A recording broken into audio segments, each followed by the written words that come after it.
সকালে ছেলে অফিসে যাওয়ার আগে আমাকে জড়িয়ে ধরে বিদায় নিল। আমি একটু অবাক হলাম। এমনিতে তো কেবল হাত নেড়ে বিদায় নেয়। সন্ধ্যায় অফিস থেকে ফিরে এসে খুব খুশি মনে হচ্ছিল তাকে। খাওয়ার সময় বলল, মা, আজ অফিসে একটা মজার ঘটনা হয়েছে। আমি কৌতূহলী হয়ে জিজ্ঞাসা করলাম, কি হয়েছে? সে বলল, আমার বস আমাকে জিজ্ঞাসা করেছে, সকালে যে মেয়েটা তোমাকে হাঁক করে বিদায় দিল, সে কি? আমি বলেছি, আমার গার্লফ্রেন্ড। আমি চমকে উঠলাম।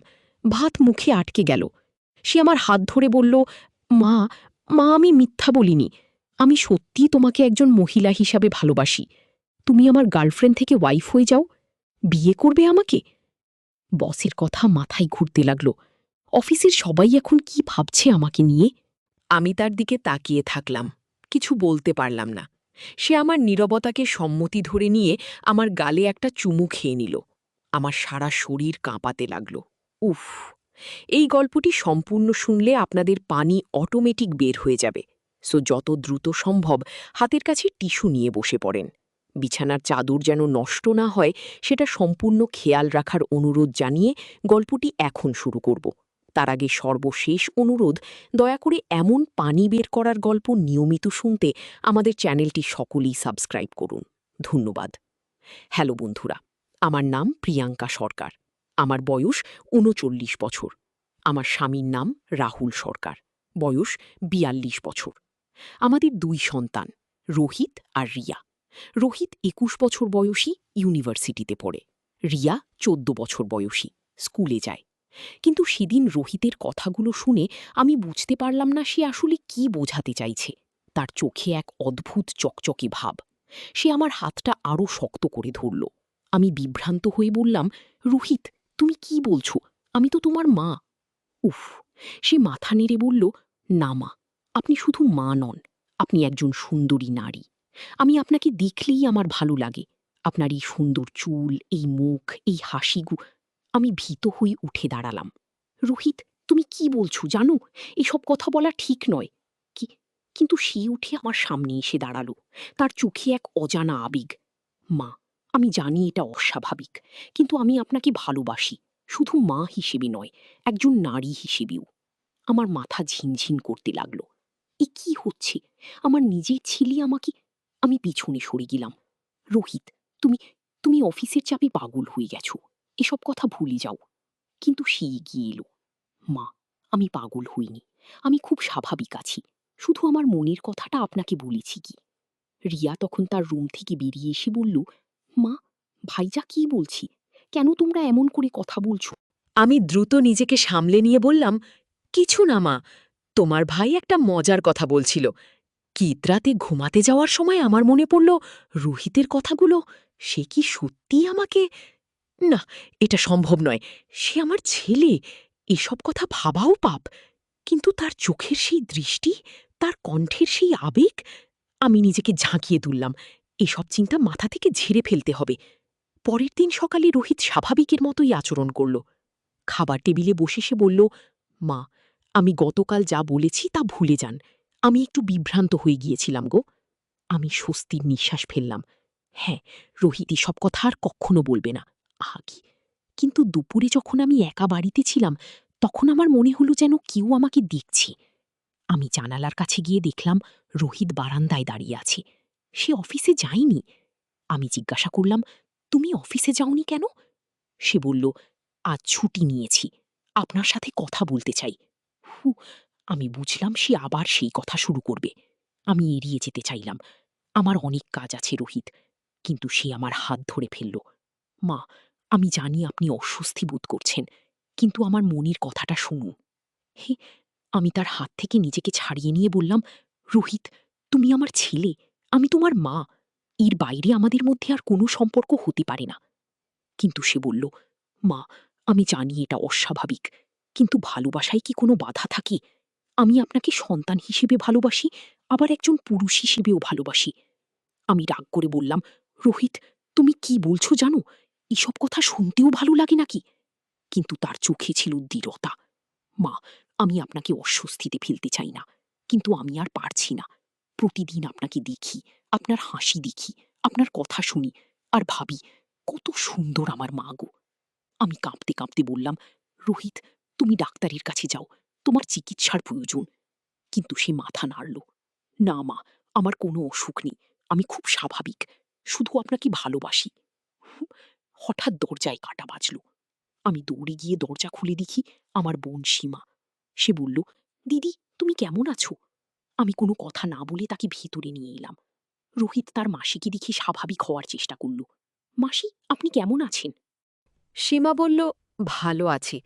তুমি অফিসে যাওনি? রোহিত বলল, আজ ছুটি নিয়েছি উসীমা। আমার দিকে তাকিয়ে বলল, দিদি, তুমি কেমন যেন দেখাচ্ছে, কিছু হয়েছে নাকি? আমি কি বলবো, আমার নিজের বোনকে কি বলবো যে আমার ছেলে আমাকে। আমি বললাম, কিছু না, একটু মাথা ব্যথা করছে। কিন্তু সীমা তীক্ষ্ণ দৃষ্টিতে আমাদের দুজনকে দেখল। সে বুঝতে পারল যে কিছু একটা অস্বাভাবিক। সীমা বলল, রোহিত, তুমি একটু বাজারে যাবে, আমার কিছু জিনিস কিনতে হবে। কি? রোহিত বাধ্য হয়ে বেরিয়ে গেল। সীমা তখন আমার দিকে তাকিয়ে বলল, দিদি, সত্যি বল, কি হয়েছে? তোমাকে দেখে মনে হচ্ছে খুব চিন্তিত।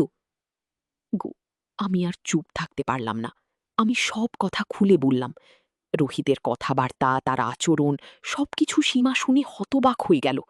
কি বলছো দিদি? রোহিত এমন কথা বলেছে? আমি কেঁদে ফেললাম। সীমা, আমি কি করব? আমার নিজের ছেলে আমাকে। সীমা আমাকে সান্ত্বনা দিয়ে বলল, দিদি, ঠান্ডা মাথায় ভাবো, হয়তো সে মজা করছিল, অথবা সত্যিই কোনো মানসিক সমস্যা হয়েছে। কি? আমি বললাম, কিন্তু তার চোখে যে ভাব দেখেছি, তার কণ্ঠস্বরে যে আবেগ শুনেছি, সেটা মজার মতো লাগেনি গো। সীমা বলল, তাহলে আমরা এই বিষয়ে জামাইবাবুর সাথে কথা বলবো।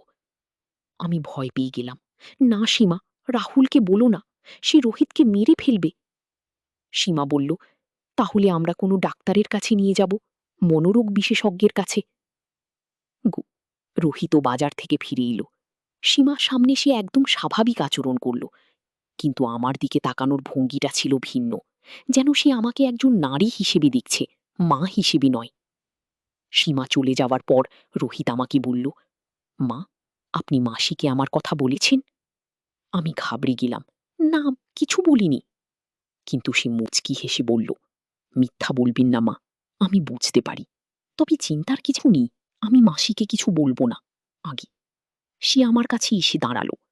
মা, আমি জানি আপনি আমার প্রেমে পড়েননি এখনো, কিন্তু সময়ের সাথে সাথে আপনি বুঝবেন যে আমি আপনাকে কতটা ভালোবাসি গো।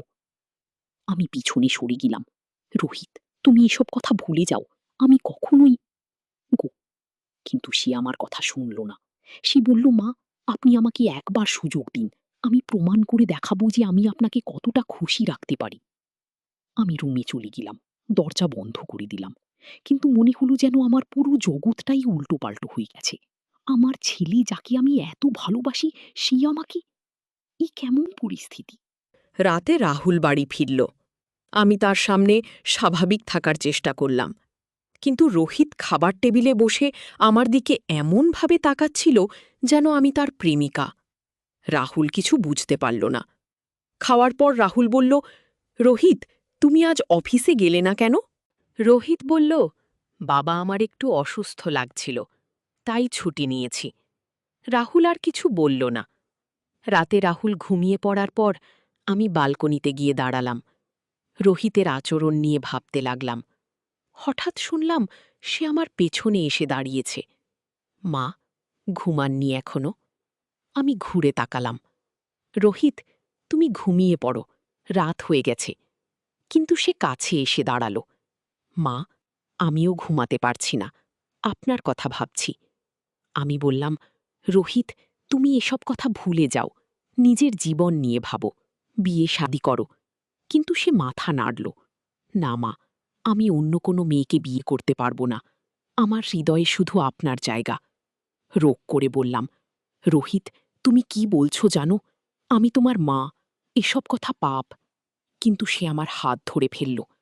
মা, ভালোবাসা কখনো পাপ হতে পারে না। আমি আপনাকে সন্তানের ভালোবাসা দিচ্ছি, আবার একজন পুরুষের ভালোবাসাও দিচ্ছি।